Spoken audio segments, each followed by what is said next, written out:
Hello and welcome back to the Medico Girl. In this video, we are going to discuss about legal protection of innovative uses of computer in research and development, the ethics of computing in pharmaceutical research and computers in market analysis. So let's begin.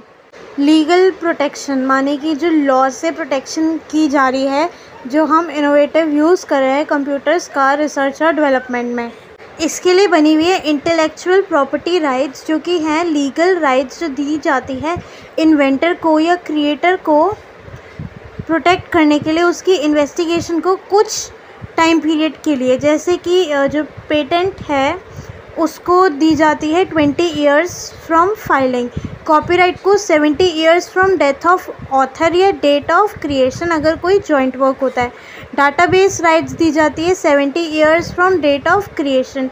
Trade secrets होते हैं unlimited जब तक कि access होता है एक selected group के पास। Design varies करता है ये कंट्री टू कंट्री। 25 ईयर्स दी जाती है यूरोपियन यूनियन में फ्रॉम एप्लीकेशन और 14 ईयर्स फ्रॉम ग्रांट यूएस में। ट्रेडमार्क्स में जब तक जो ट्रेडमार्क है वो यूज़ में रहता है। अब इन टाइप्स ऑफ आईपीआर को डिटेल में देखते हैं। तो सबसे पहले है पेटेंट्स। ये मोस्ट इम्पॉर्टेंट और स्ट्रॉन्गेस्ट टाइप है इंटेलेक्चुअल प्रॉपर्टी का। ये प्रोटेक्ट करता है इन्वेंशंस को और टेक्निकल इनोवेशंस को। ये प्रोटेक्ट नहीं करता न्यू डिज़ाइंस को जिसे कॉपीराइट या फिर रजिस्टर्ड डिज़ाइन प्रोटेक्ट करता है, ना ये प्रोटेक्ट करता है नए ब्रांड नेम्स को जिसको ट्रेडमार्क प्रोटेक्ट करता है। जो पेटेंट्स हैं ये दिए जाते हैं इनोवेशंस के लिए या इन्वेंशंस के लिए जो नॉवल है, यानी कि न्यू है, जो पहले नहीं जाने गए। कंप्यूटर के केस में जो पेटेंट है वो हार्डवेयर इन्वेंशंस और सॉफ्टवेयर इन्वेंशंस दोनों के लिए दिया जाता है। कुछ पेटेंट है जैसे कि patent on algorithm, patent on human interface, patent on machine interface, ये सब दिए गए हैं। देन बात करते हैं कॉपीराइट के बारे में। ये यूज़ किया जाता है प्रोटेक्ट करने के लिए लिटरेरी वर्क्स को या वर्क किसी आर्ट का कॉपी होने से या फिर जिसको हम कहते हैं डेरिवेटिव वर्क उससे। और जो ये न्यू वर्क है ये बेस्ड होते हैं प्रोटेक्टेड वर्क पे। थोड़े टाइम पहले ही जो protection under the copyright law है ये एक्सटेंड किया गया है टू द सॉफ्टवेयर। अब बात करते हैं प्रोटेक्शन ऑफ द डाटाबेस। जो डाटाबेस है उसे हम प्रोटेक्ट कर सकते हैं या तो कॉपीराइट प्रोटेक्शन से या फिर जिसे हम कहते हैं डाटाबेस राइट से। जो एक्सटेंड है जिस पे जो इन्फॉर्मेशन है किसी डाटाबेस में उसे प्रोटेक्ट कर सकते हैं कॉपीराइट से, वो वेरी करती है डिपेंड करते हुए कंट्री इन्वॉल्व। बहुत सारी कंट्रीज़ में जो कॉपीराइट प्रोटेक्शन है वो अवेलेबल नहीं है जो इन्फॉर्मेशन होती है डाटाबेस में उसके लिए, सिर्फ यूरोपियन यूनियन में है और कुछ अदर कंट्रीज़ में जैसे कि जो यूएस है वो डिस्कस कर रही है अभी प्रपोजल। देन आता है ट्रेड सीक्रेट। जो ट्रेड सीक्रेट प्रोटेक्शन है ये वीकेस्ट है सारी इंटेलेक्चुअल प्रॉपर्टी राइट्स में। ये इंक्लूड करता है secret non disclosed information. Then जो है डिज़ाइन, इसमें होती है एस्थेटिक क्रिएशन जो कि रेलेवेंट नहीं है फार्मास्यूटिकल फील्ड में। और ट्रेडमार्क्स जो है वो इंक्लूड करता है ब्रांड नेम या साइन डिज़ाइनिंग और प्रोडक्ट। नेक्स्ट टॉपिक है the ethics of computing pharmaceutical research. तो एथिक्स क्या होता है कि कोई पर्सन डिसाइड कर सके या सोच सके कि क्या चीज़ मॉरली राइट है और रॉन्ग। ये डिपेंड करता है honesty, integrity, openness, respect of intellectual properties, responsibility, mentoring पे। देन जो वर्ड एथिक्स है ये आया है फ्रॉम ग्रीक वर्ड एथोस जिसका मतलब है कैरेक्टर और लैटिन वर्ड मोर्स जिसका मतलब है कस्टमर। जो कंप्यूटर एथिक्स है ये बहुत ज़्यादा इम्पॉर्टेंट होते जा रहे हैं क्योंकि बहुत ज़्यादा नंबर जो है वो साइबर क्राइम इश्यूज़ का बढ़ रहा है, जैसे कि software piracy, unauthorised access, pornography, spamming, target marketing, hacking, जो मॉलवेयर, स्पाईवेयर, फ्रीवेयर और ब्राउज़र कुकी जो है एक्सप्लॉइट्स, ये नोटोरियस कंप्यूटिंग एप्लीकेशंस भी हैं जो बहुत ज़्यादा डिबेट को इशारा कर रही है कि इम्पोर्टेंस होनी चाहिए एथिकल बिहेवियर की टेक्नोलॉजी में। और क्या क्या होता है, इनएक्यूरेट रिवीलिंग होती है डाटा की, इम्प्रॉपर यूज़ हो जाता है किसी और के आइडिया का या किसी और की कॉन्फिडेंशियल इन्फॉर्मेशन का, और सबसे ज़्यादा जो आता है वो है प्लैगरिज्म। अब देख लेते हैं एथिकल इश्यूज़, जो कि हम इसमें 4 के बारे में बात करेंगे। प्राइवेसी, लाइबिलिटी, ओनरशिप और पावर। तो प्राइवेसी क्या होता है कि इसको बहुत नैरोली डिफ़ाइन किया गया है। जो राइट टू प्राइवेसी है उससे सोचा जा रहा है कि वो एक राइट है किसी इंडिविजुअल की, कि वो कैसे डिटरमाइन करेगा नेचर, स्कोप और मैनर ऑफ इंफॉर्मेशन जो रिवील करेगा वो अपने बारे में। जो फिलोसोफर्स हैं उन्होंने आइडेंटिफाई किए 2 जनरल एस्पेक्ट्स इसके रिगार्ड में। तो जो पहला है वो है एलिमेंट ऑफ रेलेवेंस, इन्वॉल्व करता है जो नेसेसिटी है इंट्रूड करने की किसी की प्राइवेसी में as bearing a direct relationship to the matter at hand. और दूसरा है element of consent to intrusion into privacy, जिसमें जो मेडिकल कम्युनिटी का डॉक्ट्रिन है इन्फॉर्म्ड कंसेंट का, जो कि बहुत ज़्यादा स्ट्रिक्टली एप्लीकेबल होता है इस एलिमेंट की।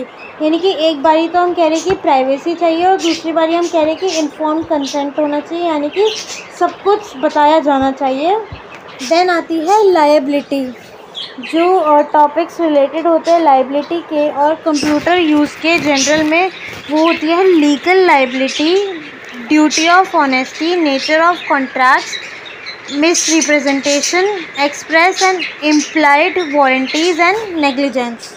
बहुत सारी कंपनीज जैसे कि इली लिली और कंपनी ने कहा है कि वो अपनी रिसर्च को पब्लिक कर देंगे ताकि जो लोग हैं व्यू कर सकें उनके काम को और अपनी जजमेंट बना के आ सके एफिकेसी अबाउट द ड्रग के बारे में। देन है ओनरशिप, जो पेंटिंग्स, पोइट्री, म्यूज़िक, उनमें बहुत ज़्यादा सिमिलैरिटीज़ होती है। जो कंप्यूटर सॉफ्टवेयर जो होते हैं ना उनमें इतनी सिमिलैरिटीज़ नहीं होती।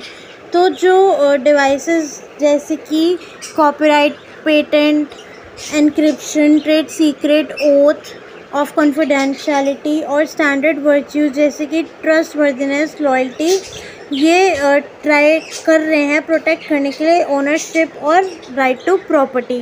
देन आती है पावर।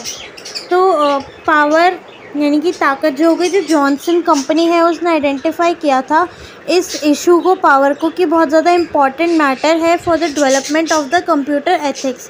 उन्होंने क्या सजेस्ट किया कि जो कंप्यूटर रेवोल्यूशन है इसमें 2 स्टेजेस आ गई हैं। पहली जो थी वो थी इंट्रोडक्शन स्टेज, दूसरी थी परमिशन स्टेज। अब वो बिलीव कर रहे हैं कि जो कंप्यूटर रेवोल्यूशन है वो 3rd स्टेज में जा रहे हैं, जो कि है पावर स्टेज, जो डील करेगी with the impact of computers on human life, specially किस एरिया में, पॉलिटिक्स, सोशलाइजेशन एंड लॉ। अब देख लेते हैं code of conduct relevant to the use of computer या फिर ethics to the use of computer. ये होती है एक मैनेजमेंट टूल सेटिंग आउट करने के लिए किसी ऑर्गेनाइजेशन की वैल्यूज़, रिस्पॉन्सिबिलिटीज़ और एथिकल ऑब्लिगेशन।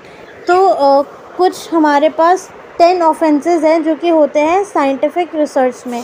पहला है फॉल्सिफाइंग और कुकिंग रिसर्च डाटा।